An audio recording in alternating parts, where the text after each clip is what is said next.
Assalamualaikum warahmatullahi wabarakatuh. Ibu. Waalaikumsalam warahmatullahi wabarakatuh. Bagaimana keadaannya? Sehat? Alhamdulillah luar biasa. Berseri ya Bu ya. Habis gawean ya Bu ya. Luar biasa Habis sekali. kerja berat. Habis kerja berat. Kerja berat, kerja keras tapi kerja sukses. Iya, alhamdulillah luar biasa. Bu, tujuan PI 5 kali ini kan mengenai pembelajaran yang keberpihakan pada siswa. Kemudian nanti saya akan melakukan wawancara dan coaching juga kepada Bunda Yani. Tapi sebelumnya saya mohon Ibu memberikan motivasi, kemudian apa yang sudah Ibu perhatikan dari beliau selama proses pendidikan ini. Silakan Bu. Oke, terima kasih. Jadi begini Bu ya. Untuk beliau memang kita agak sedikit khusus. Kemarin kita lihat beliau tuh agak sedikit kendor. Ayo kalau kendor pas kemudian coba ambil cuti. Jadi bisa ketemu keluarga, bisa ketemu bapak, ibu sekalian untuk hari raya juga kan. Mungkin pulang dari sana bisa press lagi karena ada doa orang tua itu luar biasa Ibu. Benar. Mungkin kita bisa motivasi tapi kalau orang tua itu luar biasa. Kemudian orang tua beliau bapak itu ada ngebel saya, Bu titip anak saya. Iya Pak, semangat Pak, saya siap berusaha untuk selalu bersama anak bapak. Bapak sehat-sehat, doakan terus, mudah-mudahan Bunda sesuai yang kita harapkan. Semuanya sukses di sini Pak, tanpa ada halangan apapun. Saya sampai kemarin tuh air mata bapak Bunda bisa ngebel saya gitu, minta titipkan anaknya. Dan alhamdulillah Bu, kita begitu selesai beliau cuti ke kegiatan lagi dan kita udah lihat beberapa perubahan lebih ceria. Assalamualaikum warahmatullahi wabarakatuh Bunda. Bagaimana kabarnya? Tugas gimana Bu? Tugas masih dalam proses. Oke, sebenarnya Kendalanya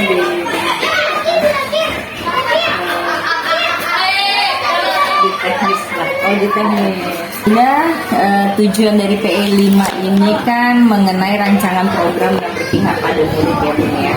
Kemudian fokus pendampingannya, refleksi, penerapan aksi nyata modul 3.1, lalu diskusi rancangan program yang berdampak pada murid, lalu saya juga ingin menanyakan perkembangan komunitas praktisi yang sudah dilakukan oleh Bunda di sekolah. Kemudian saya nanti akan sedikit menanyakan apa yang harus kita lakukan di PI. Bisa kita mulai Bun? Bisa pasti ya, yakin ya Bun ya. Nah, saya ingin tahu dulu nih refleksi belajar Bunda selama 1 bulan terakhir mengenai modul yang Selama dalam 1 bulan terakhir ini saya mungkin kalau berbagi pikiran mengenai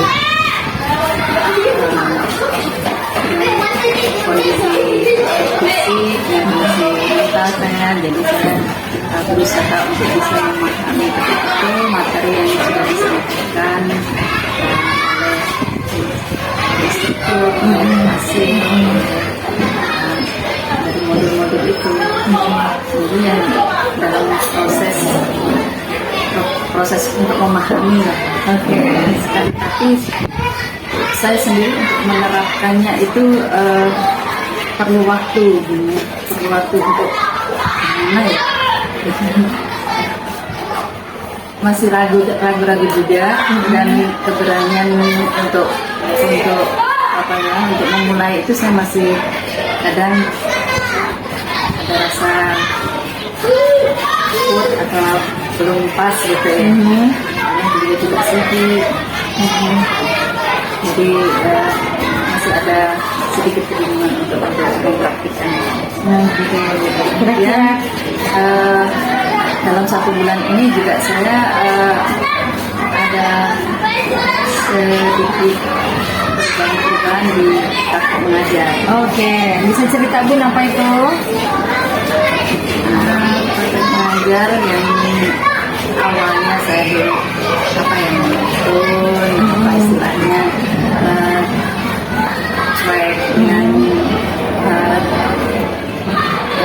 suka anak didik saya, kemudian kebutuhan-kebutuhan mereka yang sepertinya saya kurang paham. Nah, selama dalam 1 bulan ini saya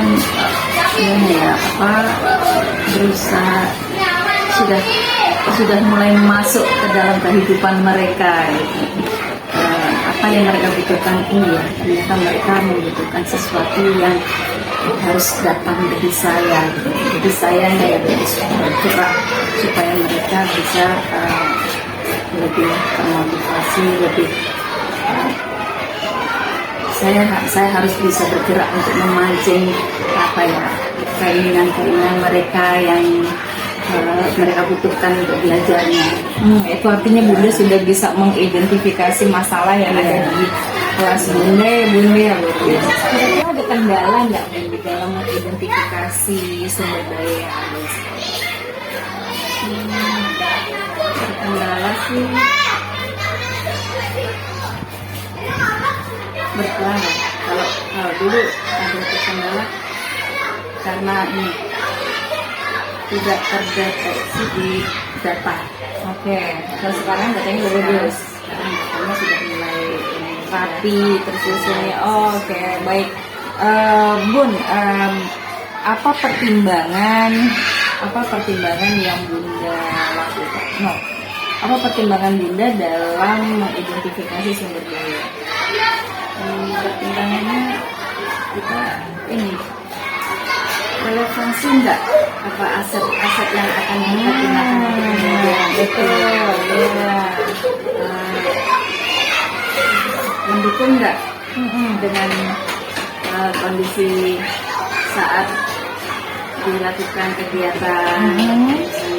Kalau misalnya kurang relevansi ya kita lakukan prioritas.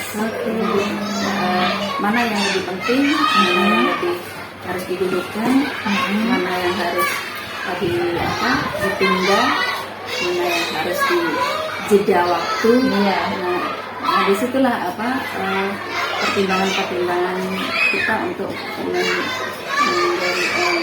memberikan keputusan supaya keputusan kita itu enggak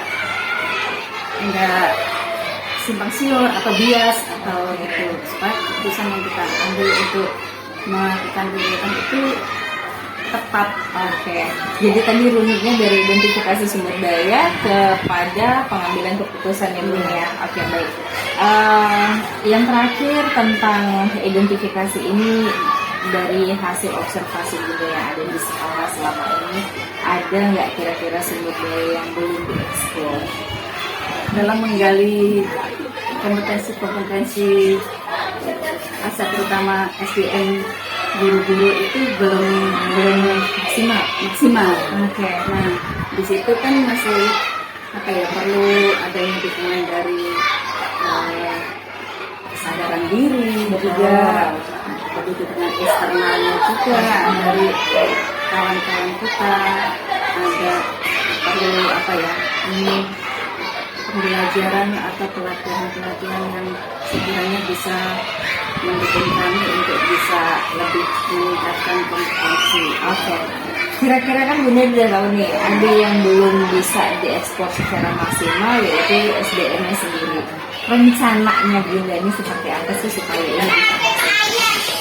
Rencananya sih ingin membuat satu program yang bisa disesuaikan dengan kompetensi diri tersebut, pelatihan workshop, seminar, pembahasan. Jadi kalau misalnya yang ini dapat pengetahuan dari luar,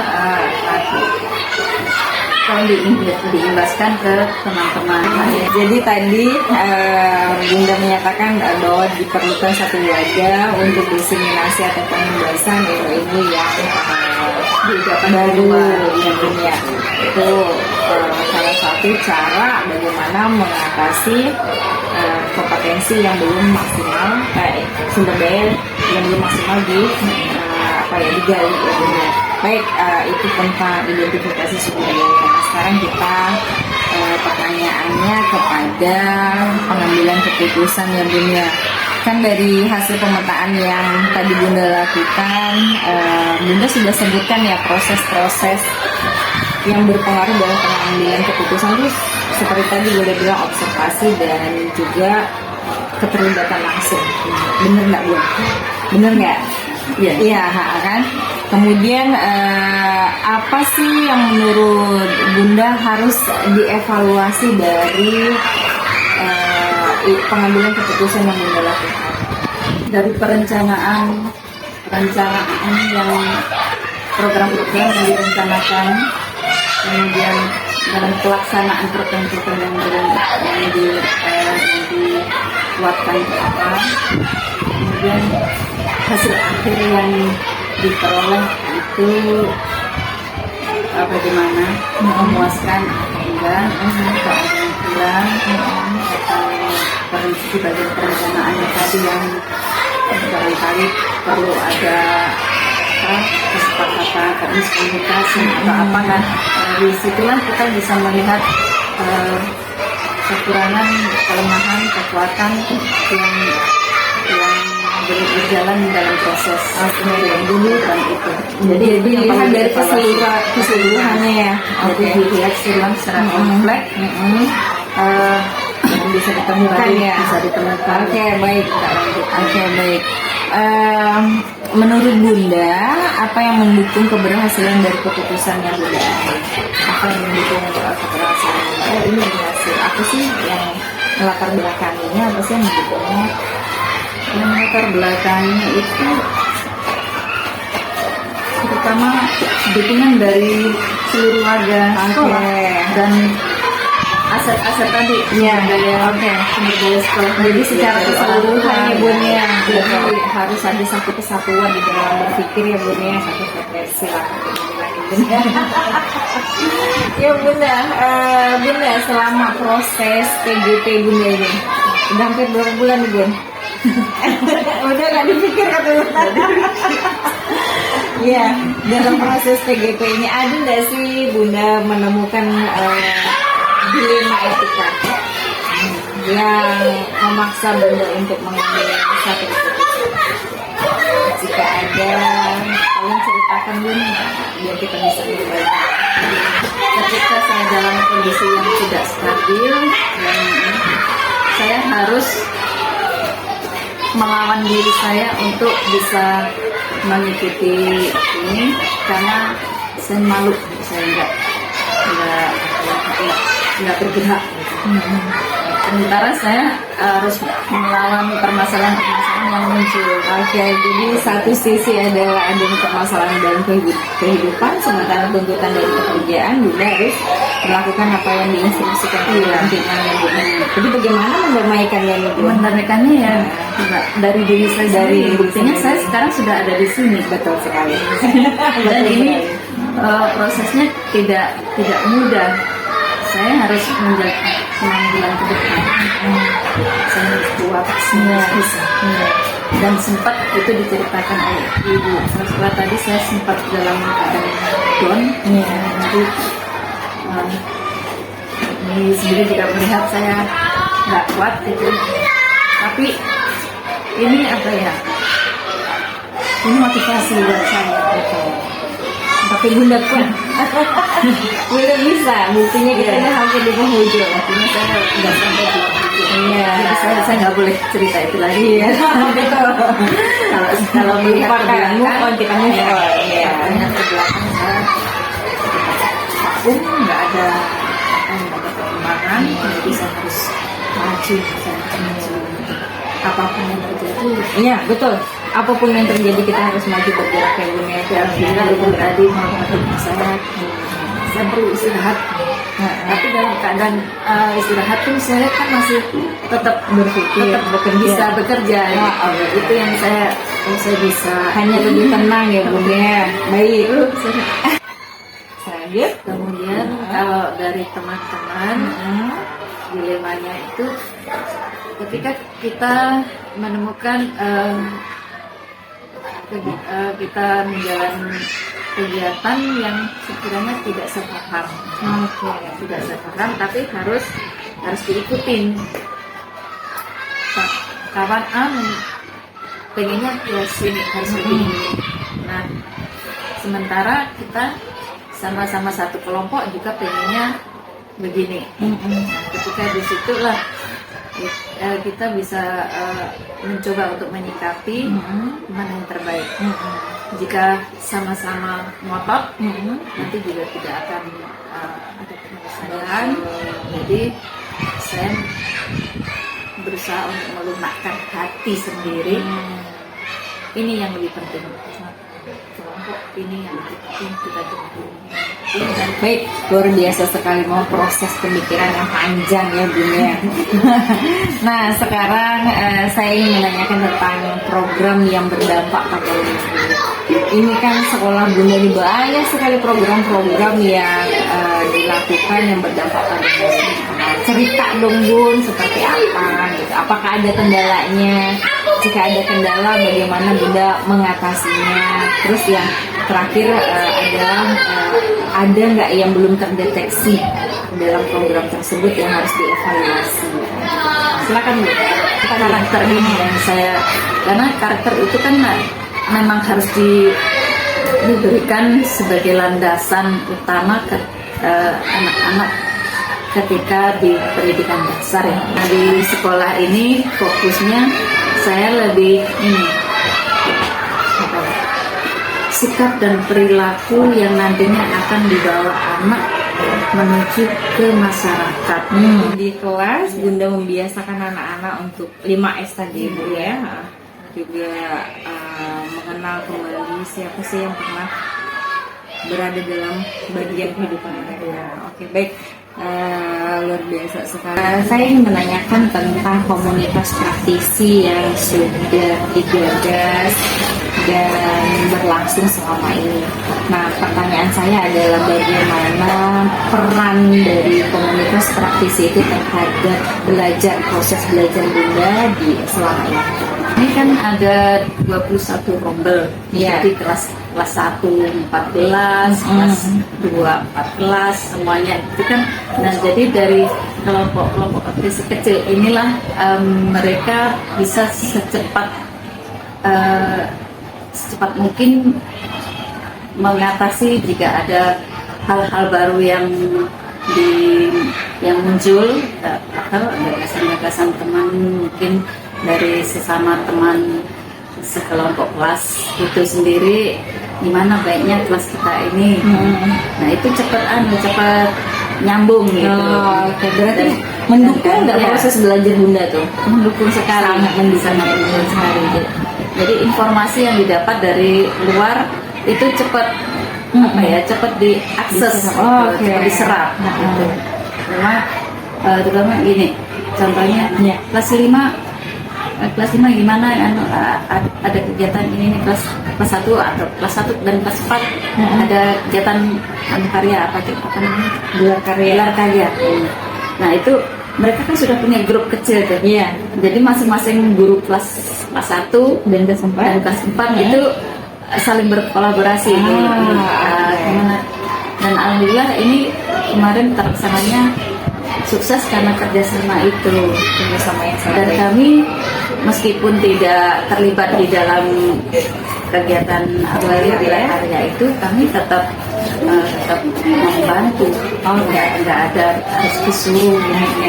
Berarti tadi bisa disimpulkan bahwa adanya kolaborasi antara komunitas praktisi kecil itu juga menjadi bahan pembelajaran buat Bunda ya di dalam menjalani proses kayak gitu. Oke, baik. Apa tindakan lanjutan yang akan dilakukan oleh komunitas praktisi ketika program ini selesai? Jika program CGD selesai, ini tetap komunitas praktisi ini tetap berjalan berkelanjutan. Yang diharapkan memang buat dan akan selalu mengimbas teman-teman berikutnya. Biasanya itu sejalan waktu berjalan pasti ada program-program baru yang akan dimunculkan. Betul. Berarti tidak program habis, komunitas habis ya Bu ya, tapi program habis, komunitas tetap tumbuh. Itu adalah salah satu upaya untuk tetap menyembuhkan komunitas praktisi dengan cara berkolaborasi dengan rekan-rekan yang lain. Baik Bun, kita sudah bicarakan tadi refleksi, kita sudah bicarakan tentang identifikasi sumber daya, lalu pengambilan keputusan, kemudian komunitas praktisi ya Bun ya. Nah sekarang kita masuk di sesi supervisi, supervisi yang sudah dilakukan oleh Bunda kepada teman. Apa sih perasaan Bunda melakukan supervisi tersebut? Ketika saya ini setelah ya, Iya, setelah saya melakukan supervisi dengan teman sejawat ini, saya merasa saya sudah berada di level yang ini ya. Padahal saya nggak merasa apa ya bisa gitu, tapi saya mengikuti alur dari materi ini. Ternyata di sini ada pembelajaran menjadi orang yang mensupervisi itu ternyata seperti ini. Jadi ini salah satu pengalaman baru yang selama ini saya tidak supervisi teman kecuali hanya melihat mengamati gitu. Jadi itu kan supervisi terhadap perencanaan FOP ya Bun ya, sampai akhirnya teman itu mengimplementasikan apa yang ada di FPP gitu kan. Jadi kita udah denger nih sama Bunda ini hal yang baru. Senang nggak Bun? Proses senang. Proses senang gitu ya Bun ya. Terus apa sih yang bisa diambil hikmahnya Bun dari kegiatan yang Bunda lakukan pada supervisi tersebut? Saya bisa melihat apa yang dirasakan oleh teman juga. Oke. Ketika teman mengalami kesulitan, saya juga pernah mengalami kesulitan sepertimu. Jadi hal-hal yang kecil-kecil seperti itu yang membuat kita merefleksi diri. Ternyata kesulitan-kesulitan itu tidak hanya kita sendiri. Pasti ada rekan-rekan yang juga sama mengalami hal yang seperti itu. Membantu memberi solusi, membantu kan istilahnya membantu kesulitan teman yang sebenarnya teman itu sendiri yang bisa menemukan solusinya. Berarti Bunda juga melakukan proses coaching di dalamnya ya Bun ya. Bunda, kita sudah masuk pada sesi akhir. Dari refleks dari pendampingan hari ini dari pagi sampai sekarang, saya pengen dengar dong perasaan Bunda setelah bercerita dengan saya, kemudian kira-kira apa yang harus diperbaiki dari pendampingan ini, kemudian apa motivasi baru mungkin yang muncul setelah pendampingan. Silakan Bu. Perasaan saya ingin seperti Bu ini. Ingin bisa gitu ya, bisa seperti orang-orang yang bisa bicara dengan mudah, bisa berkomunikasi dengan lancar kan. Selama ini saya ada merasa tangguhan, rasa seperti itu untuk menyampaikan sesuatu itu terkendala dari diri saya sendiri. Apakah saya bisa saya punya kemampuan ya di situ. Nah ini yang membuat saya merasa senang gitu dengan pembelajaran yang sudah saya dapatkan dari CGP itu ternyata memotivasi saya untuk tetap belajar karena ternyata belajar itu nggak ada batas waktu. Betul sekali. Sampai kapanpun, sampai tua pun itu nggak ada batas waktu. Jadi saya harus saya berpikiran begini, kalau TGP itu kurang berapa hari selesai. Tapi menurut saya itu enggak. Justru itu enggak selesai. Karena di situ kita akan memulai babak baru, betul, dalam implementasinya. Betul. Itu benar-benar beban kan. Ya, jangan aduh, kalau sudah mengikuti diklat seperti ini, nggak mungkin dong nanti kita harus terhenti sampai di sini. Betul. Memangnya kawan-kawan merasa pendidikan PGT akan selesai dengan itu saya rasa itu baru tahap mau memulai gitu. Jadi proses itu yang menjadi tantangan saya terutama. Saya senang Bunda mengatakan sebagai tantangan itu, saya senang karena Bunda bisa fight gitu kan. Ternyata ketika hari kemarin setelah saya merasa terbebani dengan masalah itu, cepatlah selesai. Lama benar.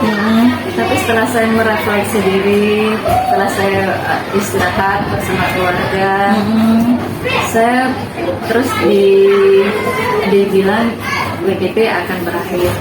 Saya mulai berpikir, ini berakhir biarnya, tapi nanti kan harus bertindak, kan nanti harus punya Aksinya apa? gitu. Bukan Jangan beban Bu, tantangannya kita ngomong tantangan tadi. bisa setelah selesai malu. Betul. Oke, baik. Memang betul yang Bunda katakan tadi, belajarnya di modul atau di LMS mungkin berakhir, tapi untuk implementasinya adalah hal baru untuk membuka ya. Betul. Bagaimana kita melakukan hal tersebut berdasarkan pemikiran-pemikiran kita. Baik Bunda, saya juga mengingatkan untuk PI 6 nanti itu akan ada feedback 360 yang seperti kita lakukan di PI 2 kemarin. Jadi 5 rekan guru, 5 siswa, kepala sekolah, dan self evaluation itu dari diri Bunda sendiri. Kemudian itu nanti bagaimana Bunda melakukan diskusi pemetaan aset dengan kepala sekolah, dengan guru, dengan murid, orang tua murid, atau lingkungan masyarakat. Itu saya juga nanti jika diizinkan akan ikut menghadiri untuk menyaksikan bagaimana Bunda memimpin diskusi sebagai seorang pemimpin pembelajaran. Jadi Bunda tetap semangat. Saya sangat senang kalau Bunda cerah kembali, termotivasi. Kemudian dari hasil diskusi tadi saya melihat bahwa Bunda semakin dalam gitu. Bunda tetap seorang pemikir. Dari awal sampai sekarang Bunda orang yang self reflection, berpikir ke sayanya. Sampai akhir juga Bunda sama, tapi pemikiran Bunda yang Bunda sampaikan ini semakin dalam. Berarti masuk nih roh-rohnya pendidikannya. Iya, PGP. Ya Bunda, terima kasih banyak atas waktu yang diberikan hari ini. Kita akhiri sesi ini. Assalamualaikum warahmatullahi wabarakatuh.